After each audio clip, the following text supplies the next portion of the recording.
and good morning friends, welcome to the CEC-UGC live lecture. Dear friends, with our ongoing series on Indian writings in English, today we would be talking on English as an organized discipline. And for this very discussion on the topic, we have once again with us in our studios Professor Anand Prakash. Professor Anand Prakash is a retired professor from Delhi University. He has given many years to the teaching, and we believe that he has students all around. He is your professor, and I would say he is a thinker and a writer of his own. So dear friends, let's welcome our guest Professor Anand Prakash, and let's try to understand the topic English as an organized discipline. Hello sir, welcome to this hit lecture. Thanks Geetika for your kind words and welcome viewers. Today's discussion, as has been announced, will be about English as an organized discipline. And I think I have to give you a bit of theory in order to explain to you as to what I mean by organized discipline. We understand English as a language. It's a language that is spoken in England, and these Englishmen who came to India majorly in the 18th and 19th centuries and remained there till 1947, these people had this language English with them. And since they had a kind of relationship with us, which was initially of a fellow trader, that is trading with the rest of the people in the country, and then becoming masters. These people then started interacting with the Indians in different languages. One language was English. They also interacted in Hindi and other languages, Bangla maybe, because when they came to administer, when they came to frame policies here, then they had to mix up with, be in touch with, familiarize themselves with the traditions of Indians. And in that process, it can be said that perhaps English as it is spoken and written in India since 19th century came into being. That is the general perception. But when I call it an organized discipline, then I have to explain to myself as to what I mean by organized discipline. Now, the organized part is very clear. It's a conscious effort on the part of the masters, the Englishmen, the British, who are ruling the country in the 19th century, specifically in the post-1857 era. But even before that, they had assumed great authority and power, and this power was then sought to be used by them to evolve and develop a language through which they would work here and they would govern our country. Now, which means that there is a kind of evolution, and behind that evolution is the planning. They plan to communicate with us in English, and this starts happening initially spontaneously and later with conscious effort in the 19th century. So one can say that English is established in India as a specific language, as a distinct language through a planned effort. It's not a language that evolves here because Britishers come and they live in our neighborhood, they interact with us, they have for instance intermarriages, they have a kind of being together in the area of economic processes. That is not the case. They are here as governors, as masters, as administrators. They are above us, they are superior to us, and from that station in life they use a language and they want to establish it as a formal means of communication. So this is what I mean by organized. And it is organized because till the end of the 18th century, English is not organized. They use English, but they also have other languages, at their behest, and they then communicate through different languages with us. And it's a profit-oriented venture for them as well as for us, and therefore this thing continues till the end of the 18th century. In the 19th century, they realize that they have to now think of spreading the use of English. Why that happens, which are the interests that will be served by the introduction of English as a language of formal communication, is something that is not our topic today. But then it is definite that in the second decade of the 19th century, the Englishmen have this kind of vested interest in India, that they want Indians to learn English, that they want to educate Indians in English, and they themselves want to take this job seriously. And for that, they start teaching English, they start participating in the educational process. They plan textbooks, they plan even grammar, they plan the kind of grammar that will be taught to the Indians for the English language. And interestingly, even though that is not connected with what I am discussing today, they also give a kind of a grammar to Indian languages. So imagine that they will, for instance, in 1817, they open a college. It is called the Hindu College, and in this Hindu College, the curriculum is drawn up under the overall guidance of the English people, and certain other Indians also are taken into the fold, and the help is sought from them, assistance is sought from them, and but one knows that when this happens, then Englishmen call those Indians who are in agreement with them and who think that this kind of a policy should be pursued. So it's a kind of a venture which takes in the effort from the Britishers and some Indians who are pro-English language and who are pro-British also in a certain sense. So this Hindu college is founded in 1817, and the curriculum is drawn up, the textbooks are planned, and then people start formally learning English in the classroom. I'm not sure what kind of a language would be taught in the classrooms of Europe in general and in England in particular regarding the understanding of language. I'm not sure that English would be taught the way it is taught in England and in India today.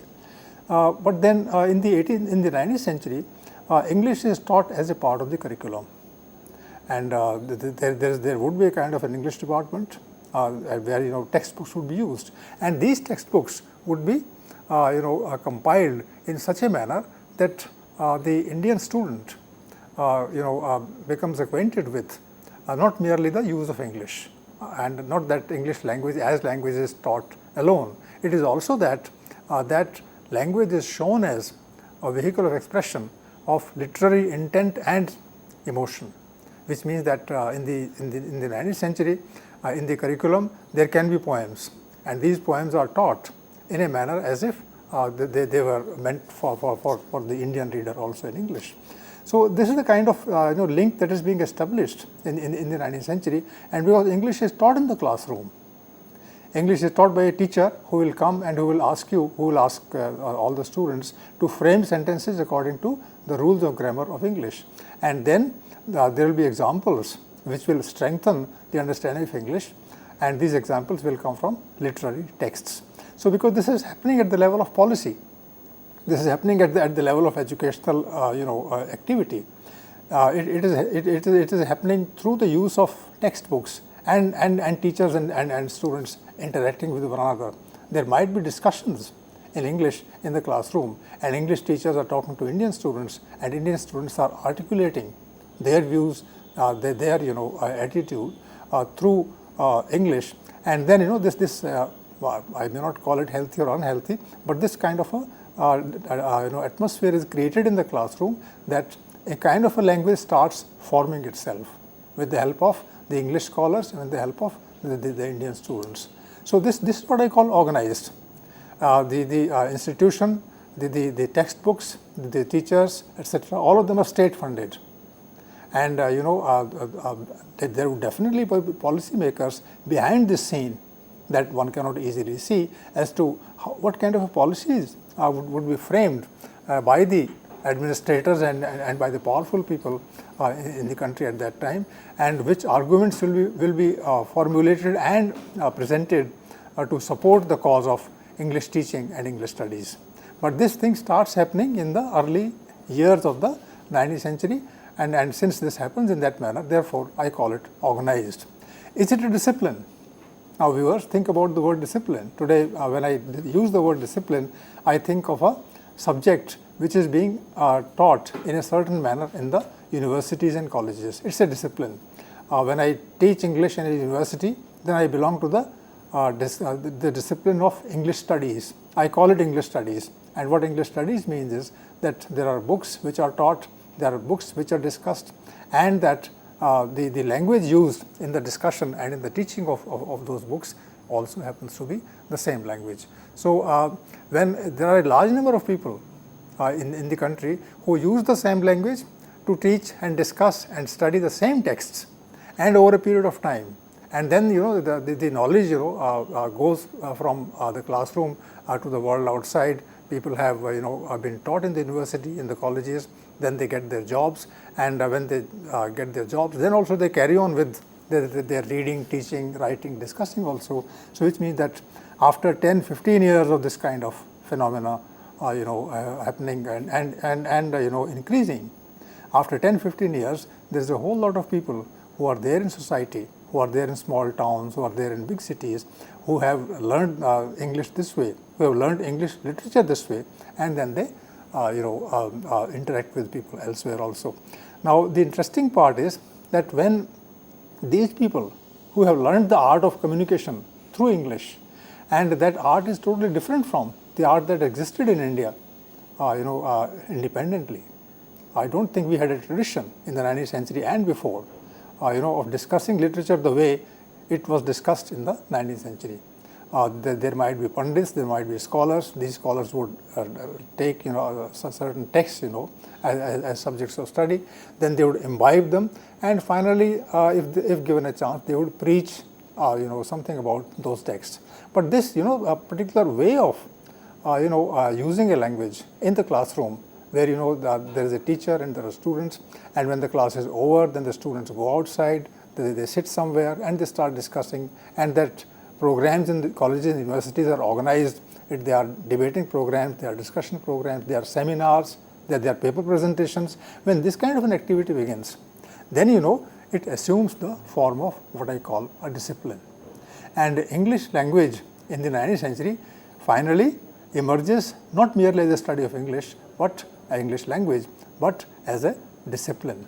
So today it is English studies. Today we discuss this course under the title of Indian Writing in English, and Indian Writing in English is a kind of a discipline because a large number of people are involved in discussing and debating and analyzing various trends that are there in these particular books and in this particular writing. So do we have other examples of this kind anywhere where a language is developed as a discipline? This is the second point I am making. Is it the first time in India that some kind of an experiment is happening? And this experiment is that a language will be brought from somewhere, it will be made a subject of study here. That language will give also way to the literature of its own, which was composed elsewhere in other times, and that finally a small group will emerge as a bigger group by the year, and after 10-15 years or more, then there will be a large number of people in the country and in different parts of the country, and these people would be tied with one another through this discussion oriented language, and then a phenomena will occur. This kind of a thing, does it have examples elsewhere? I was wondering about it, and I think unless there is a colonial structure, there are masters from elsewhere and they come with their language, and because they are socially powerful, they are politically powerful, they are economically powerful, they also happen, so they also start telling themselves that they are intellectually powerful and superior. When this thing happens, then, and if the regime is steady and stable, then of course this kind of a thing can happen, and perhaps India is one of those few examples, if there would be any, I don't know, that English or literature would be taught as a kind of an organized activity, and will finally become a language of their own. If one thinks of examples just like that, then in the colonies that this might have happened. For instance, there would be French colonies, there would be other colonies, and there the masters came and that happened. But this kind of an established discipline where it became superior to other languages, or native languages in a country, I don't think that has any kind of a parallel. That there are French colonies, there are other colonies, and their literature is taught, but then the way it has been taught here and the scale at which it has been taught here, I don't think that has been the case much earlier. And in any case, if there are examples of that kind, they only throw light on what the English language took as a challenge in our own case. So with this comment, I also add one or two more points. I would say, and it is inherent in what I have said so far, that it's an example of a political act. English brought here, English propagated here, English taught here, and its influence spread. Shows, that the policies, certain policies, specific policies work behind it, and that it's a political decision and the act is political. What is the politics of the act? One politics of the act is that if English is taught as one of the Indian languages and it becomes an Indian language over a period of time, as it has become now, the roots of course lie in the 19th century, then it's a political act because it helps the rulers not merely propagate their views and viewpoints and their attitudes, because those attitudes, if they come to us, then we start using those attitudes against them also. And that's what happened in many cases. So I'm not talking only about attitudes, but as an economic activity. When English is taught in another country, what is the economic implication of this? Please think about it, and you will realize that textbooks later on will be written in English. There will be Indian writers writing textbooks in English. Then those textbooks would be produced here. Initially they would come from England, and they would be published in printed in English presses, but then there will be an industry here, and if the industry spreads like this of the book trade and book production, then it's a big economic activity. I don't want to go into the economics of English language and English book trade in India today, but if I see the exhibitions in India in the 20th century and 21st century as some kind of a guide, then I know that it's a hugely profiting venture, and people are making billions and billions of rupees through the production of English books and selling of Indian books in English, English books in India today. So see that the politics and the economics get intertwined, and I would definitely say, coming back to the point, that it was a political act. And political act not merely in the sense of economics, which is of course very, very important. It's also that there will be comparisons drawn between what is written in Indian languages and what is written in English, and there will be champions of English language and writing, and they would say English language and writing are superior to the Indian languages and writing that is there in them. Now there is a huge debate about this, and I'll take it up in other lectures and discussions, but then I say that the spread of English in India and the spread of English as an organized discipline helped Englishmen establish their superiority and establish their hegemony. This word is new, hegemony. In the books, of course, it is already entered, and generally we use the word hegemony, but because I'm talking to young scholars, so let me tell you that hegemony is something that is connected with the mind. So if you have to control somebody's mind, one way is to preach to the people and say that they should do this and they should not do the other thing. But hegemony means that I'm just practicing my own knowledge and my own understanding and my own teaching and writing, etc. But then people are watching me, they are watching other teachers, and then the trend begins where people start discussing English and they start praising English, and after once again a number of years, people say, well, this is a good language, this is a better language, this is a language which is very powerful. In this language, views are not merely to be expressed, but you can also learn views which are already expressed in it since time immemorial, since let's say 400-500 years, and then people start saying that, well, nothing like English. It's a great language. It's a language which has masters. Of course, English has great masters, and English language cannot be easily compared with Indian languages. Indian languages do not have that kind of history which English has. But that apart, people start saying it and they feel inferior. So this is a political act, and it's a political act in the sense that once you know English, then you become powerful per se, just because you're using English. So that's the political act that was committed in the 19th century, and it became really well established. And English knowing person is supposed always to be more knowledgeable, more understanding and more wise and more authoritative, in one stone. So it's a political act. The second, the last point that I would make theoretically with respect to this is that the evolution of English as an organized discipline also is an academic act, and generally it doesn't happen, because unless a language starts being used at the grassroots, in a village, in a small town, by ordinary people, by people at home, by people in the market, by people in the fields, then only this language becomes important. This is the case with all the languages in the world, and this is the case with Indian languages also, that everybody uses a set of languages, some languages central to them and some others on the periphery, and that's how language survive, that's how language evolve, that's how they develop, that's how they are popular, becoming popular, and it's a natural process. But in India, the spread of English didn't happen as a natural process. It happened as I said, also an organized activity. So there were people who are pumping money into the teaching, writing, and expressing things through English. And when that happened, then it became an academic act. So where would be the center of the production of English language and writing? That center would be the college and the university. And because being a college, a university, funds are required, the funds will be allotted by the governing authority, by the administering and by the ruling authority, and therefore the reins of power will be in the hands of the policy makers and the regime. And because academic institution is an instrument, therefore through this instrument the language is produced. Now our language is produced in institutions. Ask yourself generally, I ask myself generally, and I find that that's not the case. Language is not produced in the classroom. Language is not produced in the university. Language is not produced on the basis of the text that you study.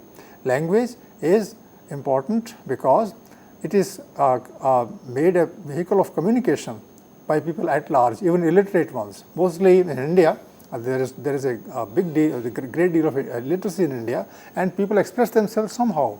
They use whatever language comes their way, and that's how languages develop. But in the case of English, what has happened is that there is always some kind of a notion of correct English.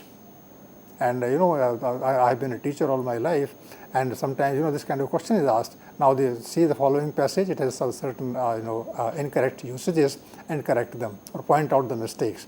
If a language is taught on the principle of being correct, then it's not a natural language. People experiment with language. They always take liberties with grammar, and through that liberty they have experiments, and they bring in new usages, and those usages later on become the current, they attain currency. But if there is a correct usage of language, and if grammar is supposed to guide us in the writing of a language, then it becomes an artificial language. Let me tell you very clearly that even today, after so many years so many decades, and now there is a whole at least 2 centuries behind today of learning of English, English has not become Indian because still there is an emphasis on correct English. There is not that kind of an emphasis on correct Bangla, on correct Gujarati. There is nothing like correct Gujarati. The way Gujarati is spoken, the way Bangla is spoken, the way Hindi is spoken, they are spoken on the street. And when they are spoken in the street, there whatever way one wants to use them, the languages and the words, that will be done. But in the case of English, if you speak a wrong sentence, people start laughing at you. They start ridiculing you. They say this is not correct at all. And who will determine whether English is correct or not? The grammar, the teacher, the scholar. And there are copy editors in the book trade and elsewhere, and they always edit sentences spoken by people. Well, it is all right in scholarly tracts, in scholarly articles, in studies, correct English and other correct languages also is the norm. But what about literature where there is an illiterate person and cannot speak correct language? Should his dialogue be included in literature or not? Once again, a difficult question. If you think of a writer who is picking up a character who doesn't know correct English or correct Hindi, so how will this person speak? And in literature, for instance, dialogues are allotted to characters. Now in Bombay films and other popular films, they use dialect, which is not correct language at all. When it comes in print, would it be correct or not? Now this is a very interesting area, and this relates to the study of a language, and answer is not found. I tell you that when an English novel is written in India, in the 19th century. I have just one example to keep in mind for that. The first English novel was written by an Indian in India. It was titled Raj Mohan's Wife, and this novel was written by Bankim Chandra Chatterjee, the great Bangla writer. And look at the English used by the writer and the characters in that novel, and you realize that all of them speak chaste English. There are characters who belong to the village, and there are women, and they have not ever gone to a school, but then they speak correct English, and which is not the case, let's say, with the counterparts of these characters in British fiction, in English fiction in the 19th century. Like Rajmohan's wife's characters in this novel compare their English with the English of characters in Charles Dickens, and you know what I mean. Charles Dickens will pick up characters from a suburb of London, from a village also. Thomas Hardy does the same at the same time, and then you compare with that and you realize that language is very natural and English language is not natural. So that's what I mean by saying that it's an academic act also. That is, English is learnt, taught, propagated through the school education, the college education, through the practice of scholars, because of which it has always remained artificial in the 19th century, and artificial or not, it enjoyed state power, it enjoyed authority, and therefore people started making distinctions between an English knowing and a person who knows languages in India. So this is the kind of prejudice that existed, and it increased also in the 19th century. The user of English and the one who could not use language, they were two classes apart. So here let's come to this conclusion that English in India in the 19th century spreads, it's propagated, it becomes an organized discipline. But as an organized discipline, it can be called being a political act behind it and an academic act. So here we come to the conclusion, and then we can take up certain points later. Thank you.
Well, friends, after knowing that English was a language that had been planned as an academic and a political act in the 19th century in India, I'll now tell you about writers who started using this language, and not merely writers, but also actors in the political field, that is, political leaders, thinkers, social reformers.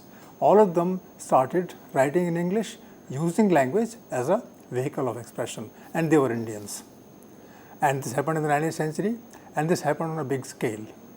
And these people came from the villages and from the small towns, but they were a part of the landed aristocracy. They were people who had large tracts of land in their control, and they had enough means, and they could study this language or that language, invested money into it, and they could travel from here to other countries, particularly to England and European countries, and there also they would acquire knowledge of other languages, and they would come back and then start using English and other languages in order to communicate either directly or indirectly with the reader through books.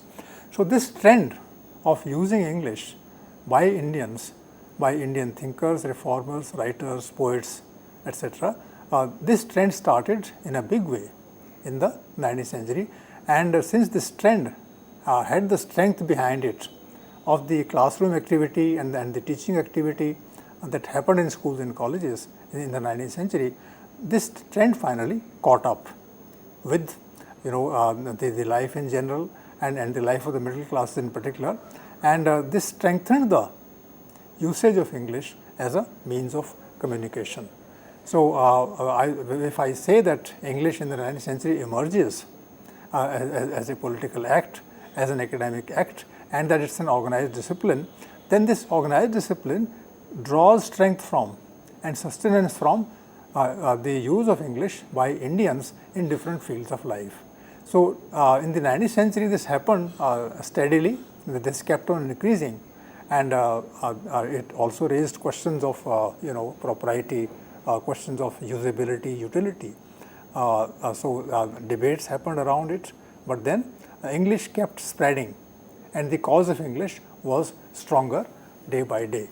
So, this is what happened in the 19th century. So, in this discussion, I would be giving you examples of writers in English who came from India, who were Indians, and who had a group of people who would be interested in reading them through their books, and these people then could communicate freely with others.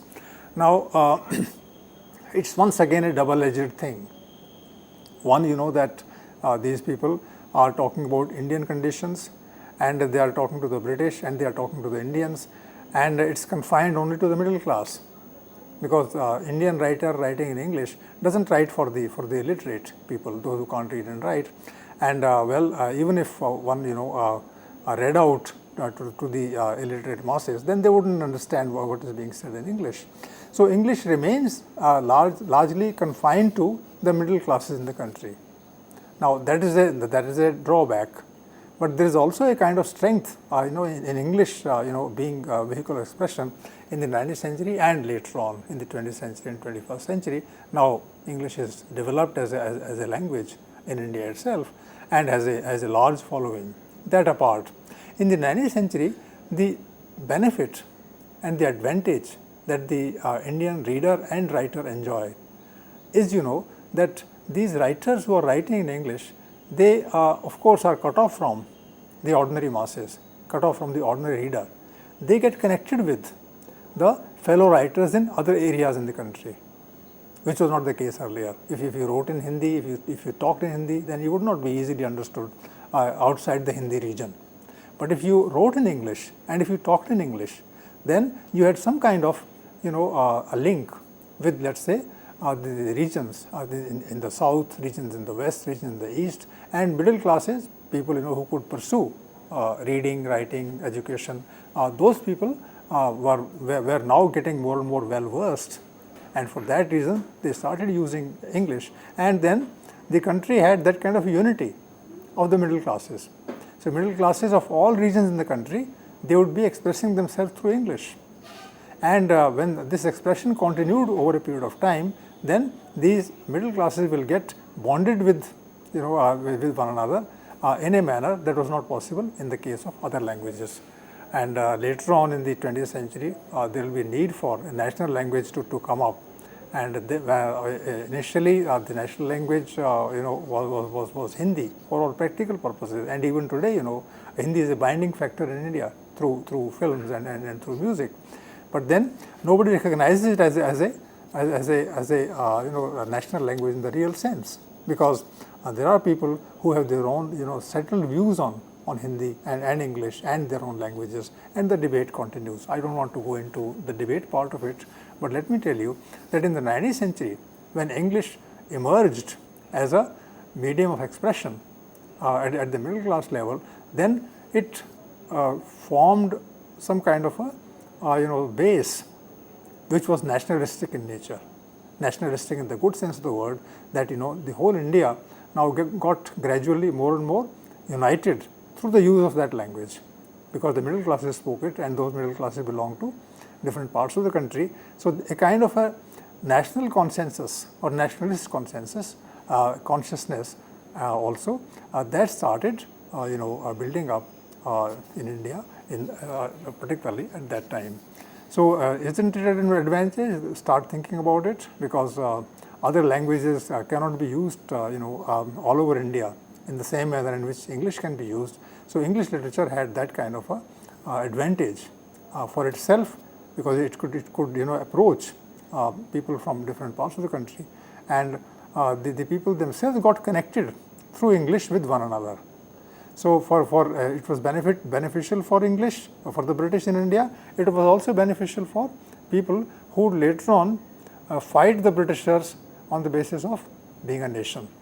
So both ways it helped, and I think that somehow would have assisted the cause of English in India in the 19th century. Now I'll be taking certain examples of writers who would be using English and will strengthen it through usage and through the kind of information that they would be sharing with one another through that language. Now the first person who comes to mind is just for the historical reason. English starts being used somewhere in the 19th century, and books are now written originally in English by Indians. And these days people have dug up details earlier, and I discussed it in one of the other lectures, but then I repeat that today, that there is a person called Dean Mahomet, and he spells his name like D-E-A-N. It must be Dean. It's a Muslim gentleman, and he spells his name as D-E-A-N. And then Mahomet, he is Muhammad, but then he wants to use the English spelling. And this person came from India. He was an Indian Muslim, and later on he joined services of the company, and he traveled all around India. And there he thought of the idea. He must have learnt English then, and because he learnt English, therefore he would express himself. And in the process of learning English, he would have come in touch with English literature. So he had this idea about the literary genres in English. So he started composing certain letters written by himself, of course, but to imaginary readers. And this form is quite popular in England in the 18th century. Whole novels have been written using this genre. That a novel will be a cluster of letters. So this person also toyed with this idea. He started writing letters in English in the 18th century, just a few years before the 18th century would come to a close. He started writing those letters, and then he published them. And it was because he traveled from one part of India to another. Therefore, he would meet new people. He would come in touch with different traditions and conventions, and he would take a mental note of them, and then he would write about those conventions and traditions in English in the form of a letter. And that letter would then be some kind of an account of travel, and so the book is a kind of a travelogue. It's an account of his travels across India. But then this book is composed originally in English by an Indian, and this book is important for that historical reason. And this book was published. The book is called The Travels of Dean Mahomet, and it's published in 1794, and it's a it's a travelogue in the epistolary mode. Epistolary mode, the letter mode, the letter writing mode. So somebody is writing a letter to his friend, and that is quite long. It can be 5 pages, 10 pages, and in that letter, the description about a place which is visited by the character, the description is contained. So it's a book, that contains 38 letters, and this book is published in 1794. So that way, it's of historical interest. And let's say that Indians have started using English in the original form in the last decade of the last years of the 18th century itself, and for historical record, this book is available today. So this is a very good beginning of very important, very significant beginning of an English writing in India, because later on it will give cause for writing to others also, and this person will make India available in the form of information, useful, important information elsewhere outside India. His books may be read in India by a few people, but it will be read much more in England. It will be read much more elsewhere, and because Indian English through Indian, with the help of information about Indian life, is now available in the printed form. So very soon, other writers also would start thinking of expressing themselves in English. So the trend begins. Let's say the book is not well known in the early years of the 19th century.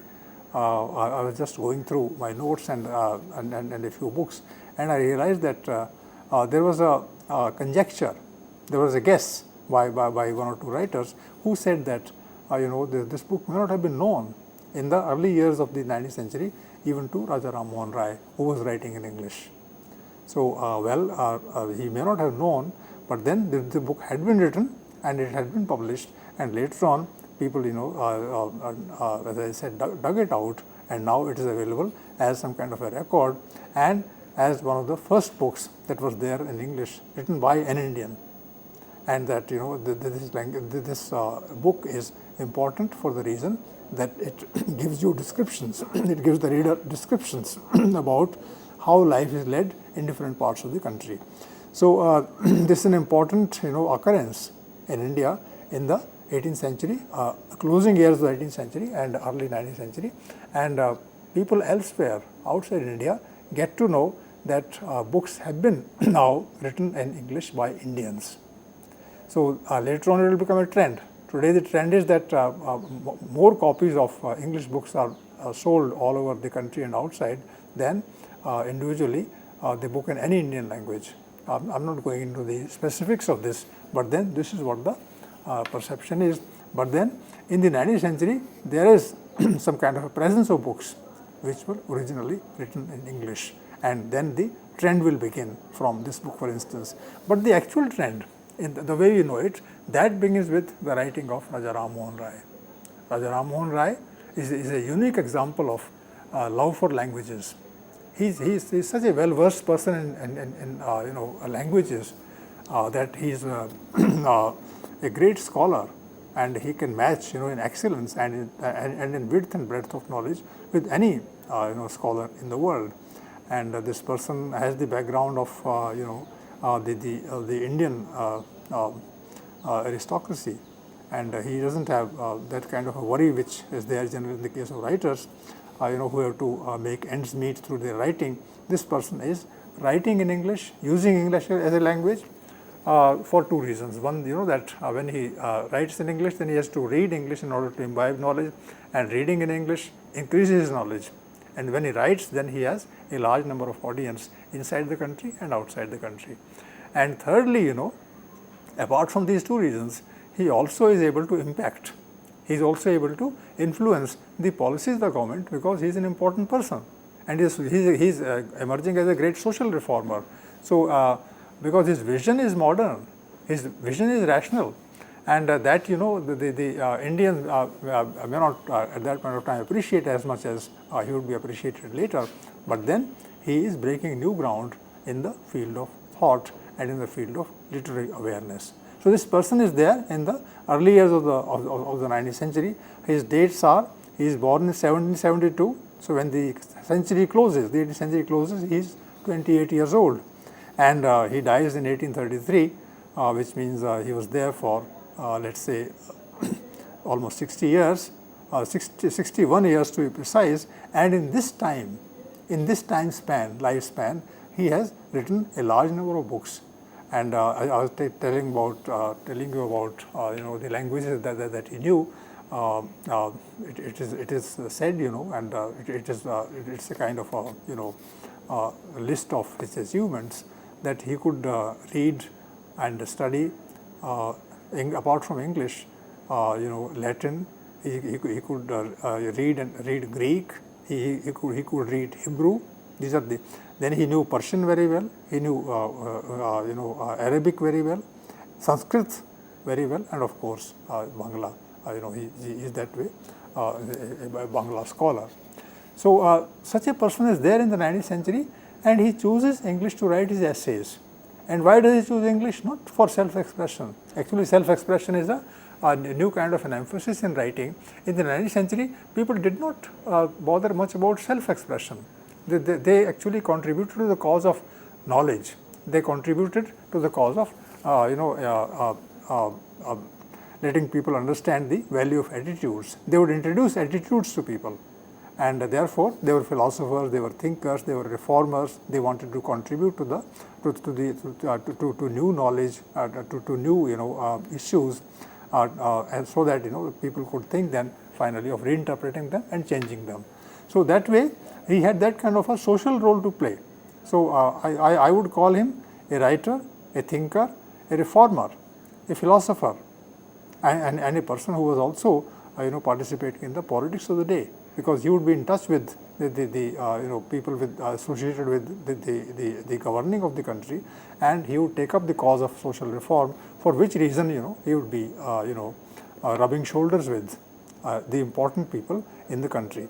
So this person played a very big role, once again at two levels, that he brought in modernist thought through the use of English, and secondly, this modernist thought also inspired him to take cudgels on behalf of social reform. So like Sati Pratha, he was the person who wrote a long letter, and this letter is available these days to Lord Bentinck, and where he talked about the evil ways in which Sati Pratha in India continued in the 19th century. And then very tough steps were taken by the government, by the regime against the Pratha, and finally the fate of lakhs of women in the country, those fates were saved. They were saved from that kind of fate, burning of the young woman, of the young girl, because she had become a widow. So this social evil could be he could help in the eradication of the social evil through his writing. So you can see that the writing, the English writing, his essays were written in English. These essays would then be read by people in the middle class around him in Calcutta, then other parts of the country, and by the Britishers. So this is the role that English is going to play in the 19th century in the hands of people like Raja Ram Mohan Rai. Apart from the books that and articles that he wrote, for instance, he wrote a very informative article titled "A Defense of Hindu Theism." Now you can very well imagine that when he is giving this title, then he is defending. Defending doesn't mean that he is for orthodoxy, and theism is something that is close to his heart. But then here defense means just an appreciation of. He would explain the reasons, the causes behind Indian theism, Hindu theism.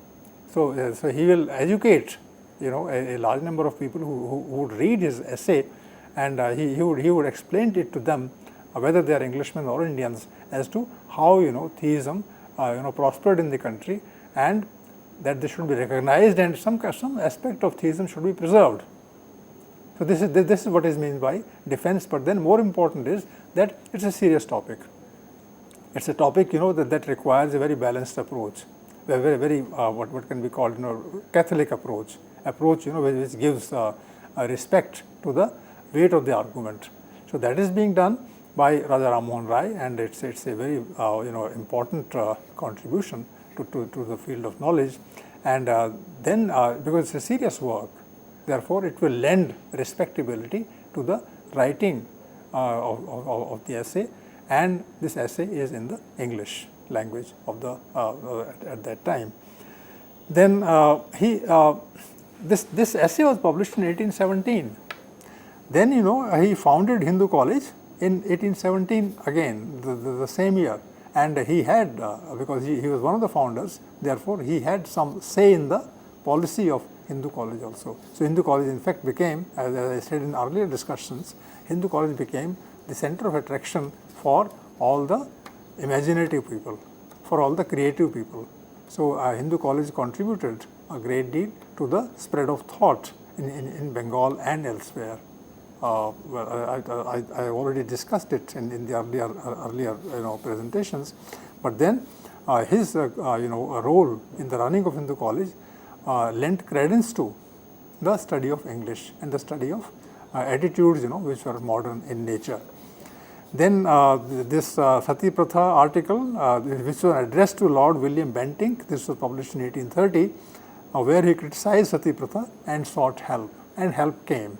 The East India Company at that time and the Governor General, they were sympathetic to the cause of young girls and young widows in India, and they gave a helping hand to this great social reformer Raja Ram Mohan Rai, and this happened all at the level of English language, because he was talking about the social evil to the people, to the elites among the British in India, and they were the policy makers, and if they made policies and saw that the policies were implemented, then of course this will do a great help for the cause of the Indian women.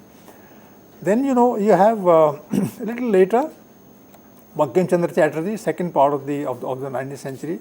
Bankim is one of the administrators in India at that time, and he starts writing fiction, and he writes his first novel, as I mentioned in the previous discussion. His first novel, Rajmohan's Wife, was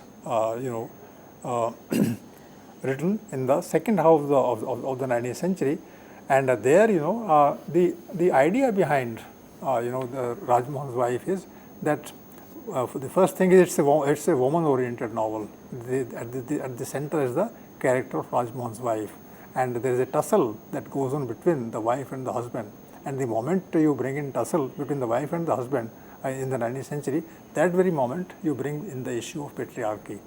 So the woman is sought always to be oppressed by the husband, who is less knowing, who is insensitive, and therefore he'll crush the personality of the wife.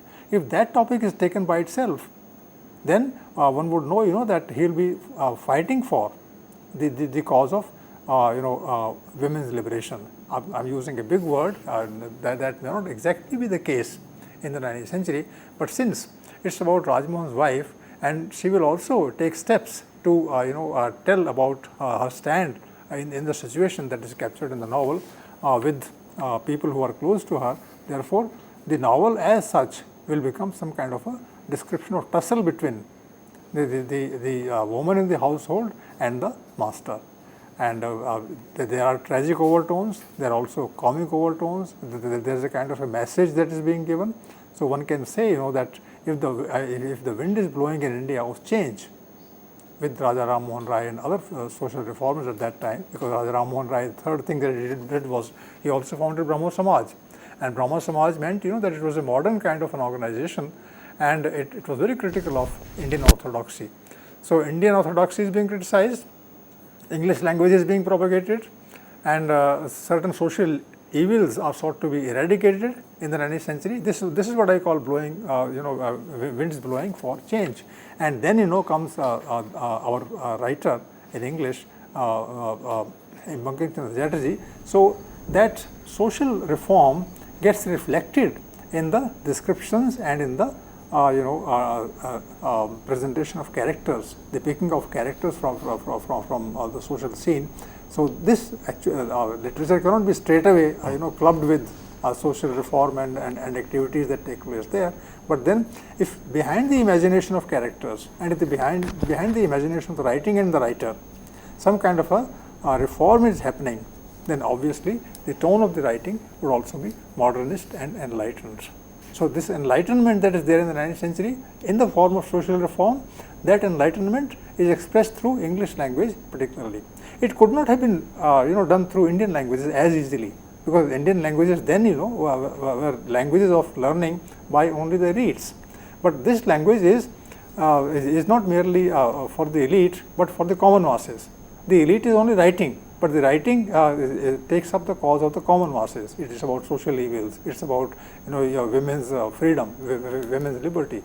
So when these things are taken care of, then one knows that a new vista is opening in front of Indian writing in English at that point of time, and because of this, a trend begins. The trend of social reform, which will continue, let's say, for 40-50 years in the 19th century. Then you have R.C. Dutt. Must have heard of this big name. He was a great scholar. He was a scholar of economics. He wrote that famous history called Economic History of India. It's in 2 or 3 volumes, and there he is talking about the details and the issues that Indian economy is facing in the 19th century. And if somebody is writing in English about economic history in India, is the history of India, then a new chapter is opening in the field of learning. How many books will be available in the 19th century which will explain the reasons that happen behind the economic history, behind the economic trend that is there in India at the time? So you can think of R.C. Dutt as a person who knew English so well and who was such a great committed scholar that he would take details from different parts of India, and then he would write the economic history.